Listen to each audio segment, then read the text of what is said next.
Bismillahirrahmanirrahim. Assalamualaikum warahmatullahi wabarakatuh. Nama saya Fira Takil Madari dari jurusan Manajemen Keuangan Syariah kelas 3B. Di sini saya akan memaparkan tugas UTS Bank Industri Keuangan dan Non-Bank. Pertanyaan pertama, sebutkan dan uraikan tugas pokok Bank Indonesia.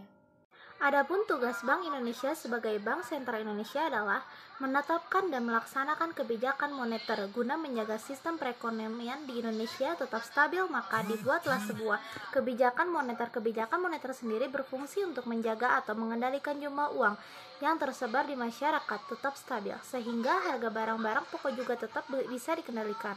Selain itu, tujuan ditetapkannya kebijakan moneter ini adalah untuk mendukung pertumbuhan perekonomian negara Indonesia. Mengatur dan menjaga kelancaran sistem pembayaran. Ada dua sistem pembayaran yang bisa digunakan di Indonesia, yaitu sistem pembayaran tunai dan sistem pembayaran non-tunai. Tugas BI selaku Bank Sentral Indonesia adalah menciptakan sebuah aturan standar produser dan kesepakatan yang akan dipakai pada sistem pembayaran ini, sehingga antara satu bank dengan bank yang lain memiliki aturan sistem pembayaran yang sama. Dengan begitu, sistem pembayaran non-tunai dan tunai di Indonesia bisa berjalan dengan baik dan lancar. Mengatur dan mengawasi perbankan di Indonesia. Tujuan dari pengawasan ini adalah untuk menciptakan kestabilan dalam sistem keuangan Indonesia, serta membatasi risiko dan juga biaya krisis sistemik yang mungkin akan muncul di kemudian hari. Biasanya pengawasan yang dilakukan oleh BI ini merupakan pengawasan prudensial dengan tugas yang dimiliki oleh BI ini, maka sistem keuangan di Indonesia tetap stabil untuk jangka waktu yang lama. Pertanyaan kedua, apa yang dimaksud dengan OJK dan jelaskan pula tujuan, fungsi, dan tugas PJOK itu. Otoritas Jasa Keuangan OJK adalah lembaga yang independen yang mempunyai fungsi, tugas, dan wewenang pengaturan, pengawasan, pemeriksaan, dan penyidikan. OJK dibentuk berdasarkan UU Nomor 21 Tahun 2011 yang berfungsi menyelenggarakan sistem pengaturan dan pengawasan yang terintegrasi terhadap keseluruhan kegiatan di dalam sektor jasa keuangan. Tujuan OJK: 1. Mendorong kegiatan sektor jasa keuangan agar terselenggara secara teratur, adil, transparan, dan akuntabel. 2. Mewujudkan sistem keuangan yang tumbuh secara berkelanjutan dan stabil. 3. Melindungi kepentingan konsumen dan masyarakat. Fungsi OJK: menyelenggarakan sistem pengaturan dan pengawasan yang terintegrasi terhadap seluruh kegiatan di sektor keuangan.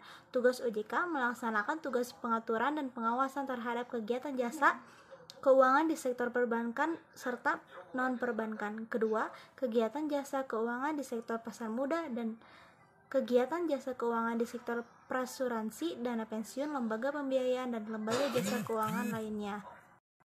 Pertanyaan ketiga, apa yang dimaksud dengan pasar modal syariah? Di mana perbedaan saham, suku, dan reksadana syariah, dan bagaimana mekanisme transaksinya di pasar modal syariah? Pengertian pasar modal syariah, perbedaan suku, saham, dan reksadana, dan bagaimana mekanisme transaksinya di pasar modal syariah. Pasar modal syariah merupakan kegiatan pasar modal yang tidak bertentangan dengan prinsip syariah di pasar modal. Kemudian juga terdapat produk dari pasar modal syariah. 1. Saham. 2. Suku. 3. Reksadana syariah. Kemudian saya akan menjelaskan perbedaan dari ketiga produk syariah tersebut.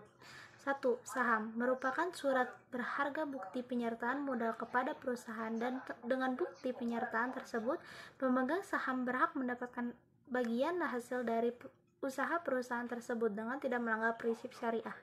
2. Suku merupakan istilah baru yang dikenal sebagai mengganti dari istilah obligasi syariah. Obligasi syariah di dunia internasional dikenal dengan suku. Suku berasal dari bahasa Arab sak, tunggal, dan suku jamak, yang memiliki arti mirip dengan sertifikat atau note. Obligasi syariah atau suku merupakan surat berharga efek, merupakan penyertaan modal yang diterbitkan oleh penerbit suku dan dilakukan sesuai prinsip syariah. 3. Reksadana syariah. Reksadana syariah merupakan ruang untuk menghimpun dana dari pemodal yang dikelola dan diinvestasikan oleh manajer investasi MI. Dana tersebut kemudian diberikan ke berbagai instrumen yang sesuai prinsip syariah. Reksadana syariah dikenal pertama kali di Indonesia pada tahun 1997, ditandai dengan penerbitan reksadana dana reksa saham pada bulan Juli 1997. Terdapat beberapa mekanisme yang dipakai dalam pasar modal syariah.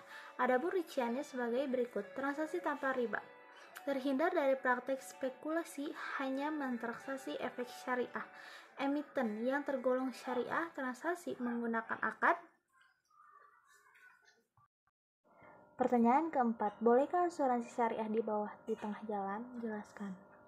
Boleh. Asuransi syariah adalah sebuah sistem di mana para peserta saling menanggung resiko dengan menghibahkan sebagian atau seluruh kontribusi melalui dana tabaru yang akan digunakan untuk membayar klaim atau jika terjadi musibah yang dialami oleh sebagian peserta.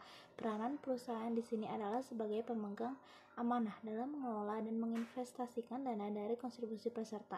Perusahaan bertindak sebagai pengelola operasional saja, bukan sebagai penanggung jawab seperti pada asuransi konvensional. Asuransi kesehatan hampir sama dengan asuransi kendaraan. Ketika kita membayar premi, maka kita akan dilindungi 1 tahun ke belakang. Apabila terjadi kecelakaan atas kendaraan kita, maka asuransi akan membayar kerusakan yang terjadi. Apabila kendaraan tidak terjadi, maka premi asuransi yang dibayarkan akan hapus. Begitu juga dengan asuransi kesehatan. Apabila kita sudah membayar, maka kita akan dilindungi 1 tahun ke belakang. Jika kondisinya sehat walafiat, tidak terjadi klaim, maka premi yang dibayar akan hangus. Lalu, mana letak kerugiannya? Bukankah kita terjaga oleh asuransi jika terjadi maupun tidak terjadi resiko? Artinya kita harus bersyukur atas kesehatan yang terjadi dalam 1 tahun kemarin.